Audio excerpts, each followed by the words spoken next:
They seem to be alive, really. Everyone is here to remember. You can even see the anguish in their faces. To remember the boys sent to defend Korea. Seeing this gives you a lot of pride, you know.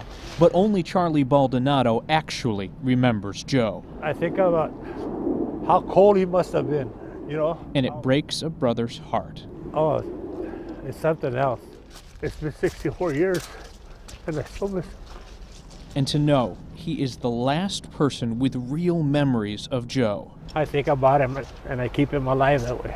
He thinks of their earliest years, joining their parents in the fields as soon as they were old enough to work. They were humble people. With a humble home in Denver's old Auraria neighborhood, long since paved over and called Progress. They worked wherever they could. So that meant Colorado's beet fields, then California's orchards, until the day he enlisted as an American from nowhere in particular.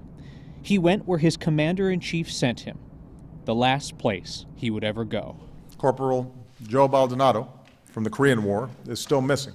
Hill 171 near Kandang, Korea, where Corporal Joe Baldonado, the citation says, distinguished himself by extraordinary heroism, where he moved his machine gun to an exposed position and drove the enemy back from Hill 171, drawing all of their fire.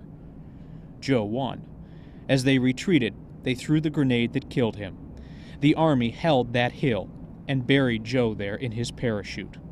1950s America decided Joe deserved the second highest military honor. Our military reviewed thousands of war records. Modern-day America decided differently for Joe and 23 other minority servicemen. Some of these soldiers fought and died for a country that did not always see them as equal. That country wasn't yet ready to call a migrant worker a hero. Heroes have hometowns.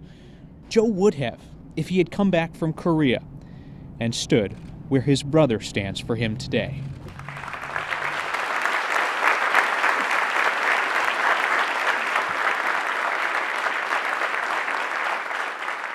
My greatest fear is people won't remember the sacrifice. There is a monument to memory in Colorado, on the edge of Aurora, where the plains meet population, where Rick Crandall is collecting their names. Citizen soldiers from the great state of Colorado who left to defend freedom where they were called and didn't come back. And for almost half of the names that are on this memorial, their remains never came home. There is no visiting Joe's burial place inside North Korea, and he has no headstone here, no memorial, until this Memorial Day, when his name will be engraved in Colorado's place of honor. I'm so excited that in Colorado we get a chance to bring him home, that we get a chance to give him honor here, that we get a chance to say to Joe and to the rest of the family, thank you for your service, and we have not forgotten. And to see all these people in this weather here, you know. In Washington, there are no names. You know something?